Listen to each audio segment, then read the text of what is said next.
কোরবানি ওয়াজিব হওয়ার কোরআন হাদিস থেকে 60টা দলিল দিলাম, আর কয়টা লাগবে? বলে হুজুর এটা তো আমরাও জানি কোরবানি ওয়াজিব, তা আপনি এটা কেন এত দলিল দেওয়া লাগলো? এই দলিল দিতে হলো এজন্য 1400 বছর পর্যন্ত এটা নিয়ে কোনো বিতর্ক ছিল না। ইদানিং কালে কিছু মানুষ, কিছু মৌলবী, এখন ফেসবুক ইউটিউব ঘাটলে পাওয়া যায়, তারা ফতোয়া দেয় যে কোরবানি ওয়াজিব নয়, কোরবানি সুন্নত। আমি আপনাদেরকে পরিষ্কার বলি, যুগ যুগ থেকে কোরবানি ওয়াজিব, এই ওয়াজ শোনার পরেও এই দেশের বহু মুসলমান কোরবানি দেয় না।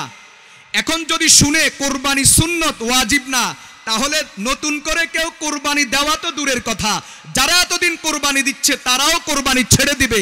তাহলে বলেন এই মৌলবীদের ফতোয়ার কারণে মানুষ কি আমলমুখী হবে নাকি আমল থেকে দূরে সরবে? কোরবানি করা ওয়াজিব, বলেন কোরবানি করা ওয়াজিব।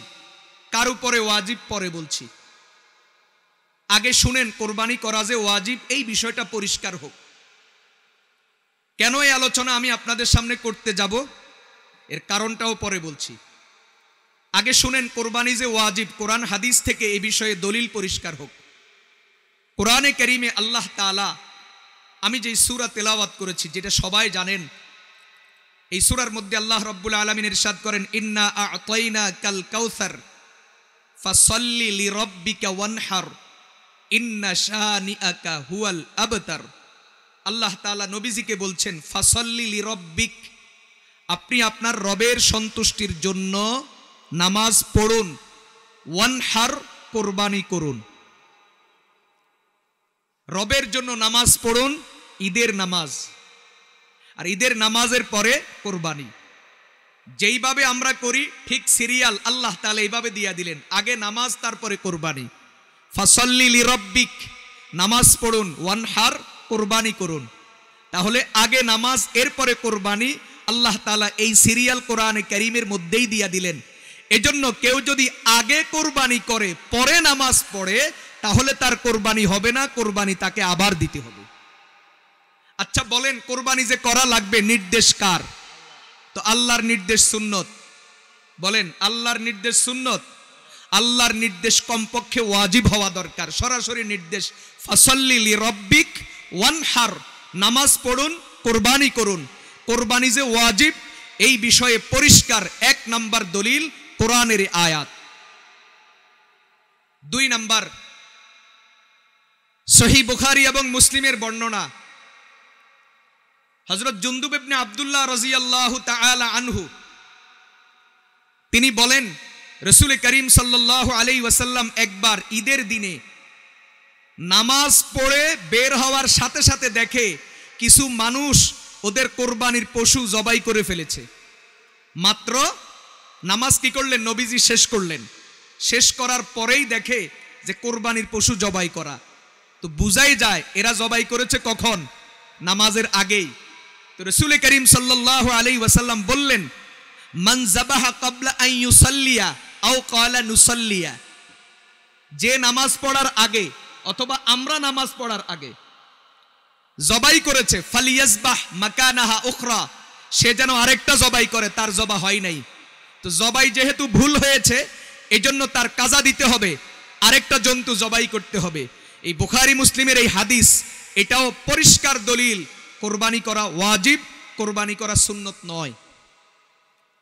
3 নাম্বার তিরমিজি শরীফের বর্ণনা, হযরত আব্দুল্লাহ ইবনে উমর রাদিয়াল্লাহু তাআলা আনহুমা বলেন, আকামা রাসূলুল্লাহ সাল্লাল্লাহু আলাইহি ওয়াসাল্লাম বিল মদিনাতি 10 সিনিন ইউদহি, আল্লাহর নবী মদিনায় 10 বছর অবস্থান করেছেন। আর কোরবানি আল্লাহর পক্ষ থেকে নির্দেশ আসার পর থেকে ইন্তেকাল পর্যন্ত প্রতি বছর আল্লাহর নবী কোরবানি করেছেন। যেই আমল আল্লাহর নবী ধারাবাহিক নিয়মিত করেছেন ওই আমল সুন্নত হয় না, ওই আমল ওয়াজিব হয়। এটা হলো কোরবানি ওয়াজিব হওয়ার 3 নাম্বার দলিল। 4 নাম্বার মুসনাদে আহমদের বর্ণনা, হযরত আবু হুরায়রা রাদিয়াল্লাহু তাআলা আনহু সূত্রে বর্ণিত, রাসূল করিম সাল্লাল্লাহু আলাইহি ওয়াসাল্লাম ইরশাদ করেছেন, মান ওয়াজাদা সাআতান আন ইউদহি ওয়া লাম ইউদহি ফালা ইয়াহদুর মুসাল্লানা, যার কোরবানি দেওয়ার সামর্থ্য আছে এরপরেও কোরবানি দেয় নাই, এই ব্যক্তি যেন খবরদার ঈদগাহের আশপাশেও যেন না আসে। ঈদের আনন্দ এই ব্যক্তির জন্য না, ঈদের আনন্দ ওই ব্যক্তির জন্য যে কোরবানি দিবে। নবীজি ধমক দিয়েছেন, কোরবানি দিবা না, তোমার ঈদগাহে আসার দরকার নাই। এই দলিল, এই হাদিসও পরিষ্কার বুঝায় কোরবানি দেওয়া সুন্নত নয়, কোরবানি দেওয়া ওয়াজিব। 5 নম্বর দলিল, তিরমিজি শরীফের বর্ণনা। হযরত আব্দুল্লাহ ইবনে উমর রাদিয়াল্লাহু তাআলা আনহুমাকে এক লোক জিজ্ঞাসা করেছেন, আল উযহিয়াতু আওয়াজিবাতুন হিয়া, কোরবানি দেওয়া কি ওয়াজিব? এক লোক প্রশ্ন করেছে। তো হযরত আব্দুল্লাহ ইবনে উমর রাদিয়াল্লাহু তাআলা আনহুমা বড় কৌশলী জবাব দিয়েছেন। তিনি ডাইরেক্ট ওয়াজিব আর সুন্নত বলেন নাই, তিনি বলেন, মিয়া তুমি বুঝে নাও, তোমার আমি একটা কথা বলি। দহা রাসূলুল্লাহ সাল্লাল্লাহু আলাইহি ওয়াসাল্লাম ওয়াল মুসলিমুন, আল্লাহর নবী কোরবানি দিয়েছেন, আল্লাহর নবীর পরে নবীর সাহাবারা কোরবানি দিচ্ছেন, এমনকি সাহাবীদের পরে যারা তাবেঈ এরাও কোরবানি দিচ্ছেন। অতএব তুমি বুঝে নাও কোরবানি কি ওয়াজিব হবে নাকি সুন্নত হবে। তিনি জবাব দিলেন, যহা রাসূলুল্লাহ সাল্লাল্লাহু আলাইহি ওয়াসাল্লাম ওয়াল মুসলিমুন, নবীজি কোরবানি দিয়েছেন, সাহাবীরা কোরবানি দিচ্ছেন, সাহাবীদের পরের ওয়ালারাও কোরবানি দিচ্ছেন, তুমি বুঝে নাও কোরবানি কি। কিন্তু লোকটা আবারও প্রশ্ন করলো, আওয়াজিবাতুন হিয়া, কোরবানি কি ওয়াজিব? হযরত ইবনে ওমর রাগ হইয়া গেলেন, রাগ হইয়া বলতেছেন, আতাকিল, মাথায় কিছু আছে? তোমার মাথায় কিছু ঢুকে না? আমি তোমারে বলতেছি, যহা রাসূলুল্লাহ সাল্লাল্লাহু আলাইহি ওয়াসাল্লাম ওয়াল মুসলিমুন, যেই আমল নবীজি করেন, যেই আমল নবীজির পরে তার সাহাবারা করেন, যেই আমল সাহাবাদের পরে তাবেঈনরা করেন, আর আমাদের যুগের কথা বলতে গেলে তার মানে যেই আমল নবীর যুগ থেকে ধারাবাহিকভাবে যুগ যুগ থেকে এ পর্যন্ত প্রত্যেক যুগের মুসলমান আমল করে আসছে, এই আমল ওয়াজিব কিনা এটা আবার তোমারে আমি পরিষ্কার বলতে হবে, মাথায় কি কিছু ঢুকে না? রাগ হয়ে গেলেন। তাহলে কোরবানি ওয়াজিব হওয়ার কয় দলিল হলো? বলেন কয় দলিল? 5 দলিল। 6 নম্বর দলিল, ইবনে মাজাহ শরীফের বর্ণনা। হযরত আব্দুল্লাহ ইবনে আমর ইবনুল আস রাদিয়াল্লাহু তাআলা আনহুমা তিনি বলেন, রাসূল করিম সাল্লাল্লাহু আলাইহি ওয়াসাল্লাম ইরশাদ করেছেন, উমিরতু বিয়াউমিল আযহা ঈদান জাআলাহুল্লাহু লিহাদিহিল উম্মাহ।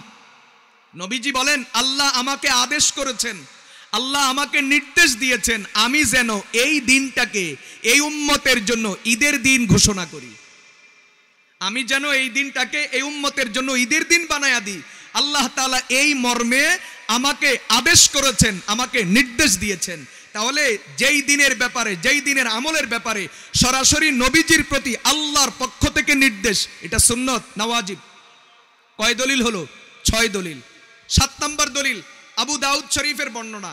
হযরতে মিখনাফ ইবনে সুলাইম রাদিয়াল্লাহু তাআলা আনহু তিনি বলেন, কুন্না ওয়াকুফান বিআরাফা মা রাসূলিল্লাহি সাল্লাল্লাহু আলাইহি ওয়াসাল্লাম, আমরা আরাফার ময়দানে নবীজির সাথে আমরা উপস্থিত ছিলাম। তখন রাসূল করিম সাল্লাল্লাহু আলাইহি ওয়াসাল্লাম আরাফার ময়দানে থেকে ইরশাদ করেছেন, আলা কুল্লি আহলি বাইতিন উদহিয়াতুন ফি কুল্লি আমিন উদহিয়াতুন, আলা কুল্লি আহলি বাইতিন ফি কুল্লি আমিন উদহিয়া, প্রত্যেক বছর প্রত্যেক ঘরওয়ালার উপর, মানে যাদের সামর্থ্য আছে তাদের উপর কোরবানি আবশ্যক। তাহলে সুন্নত না ওয়াজিব? তাহলে কয়টা দলিল দিলাম? কোরবানি ওয়াজিব হওয়ার কোরআন হাদিস থেকে 7টা দলিল দিলাম। আর কয়টা লাগবে? বলে হুজুর এটা তো আমরাও জানি কোরবানি ওয়াজিব, তা আপনি এটা কেন এত দলিল দেওয়া লাগলো? এই দলিল দিতে হলো এজন্য, 1400 বছর পর্যন্ত এটা নিয়ে কোনো বিতর্ক ছিল না।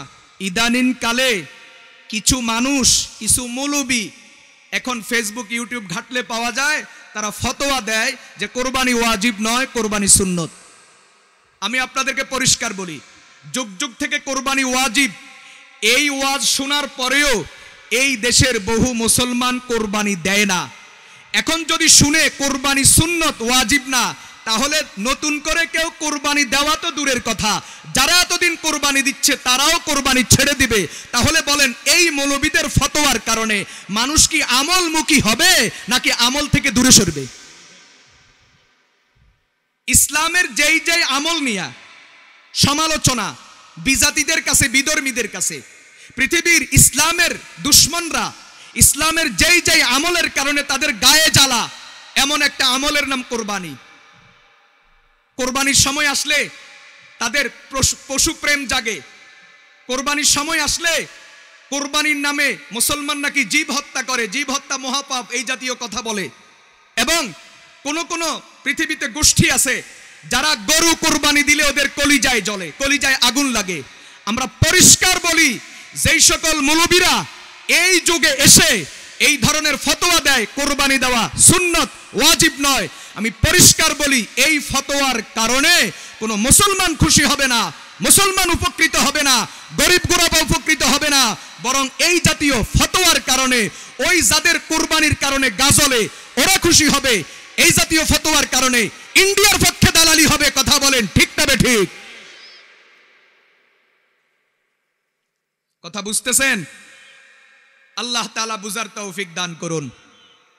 হ্যাঁ, যদিও পূর্ব থেকে এ বিষয়ে মতনৈক্য রয়েছে, কিছু উলামায়ে কেরাম কোরবানিকে সুন্নতে মুআক্কাদা বলেছেন, সেটা ভিন্ন কথা, আমরা অস্বীকার করি না, কিতাবাদিতে আছে। কিন্তু আমাদের এই অঞ্চলের মুসলমান যুগ যুগ থেকে কোরবানি ওয়াজিব জেনে এই মর্মেই আমল করে আসছে।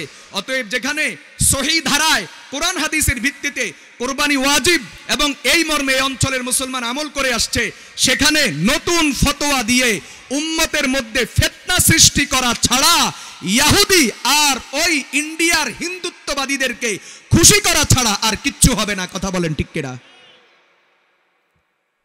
আল্লাহ তাআলা বুঝার তৌফিক দান করুন। এই জন্য কোনো অপপ্রচার শোনা যাবে না, কোনো অপপ্রচারে কান দেওয়া যাবে না। কোরবানি ওয়াজিব এই মর্মে ইনশাআল্লাহ আমরা আমল করব।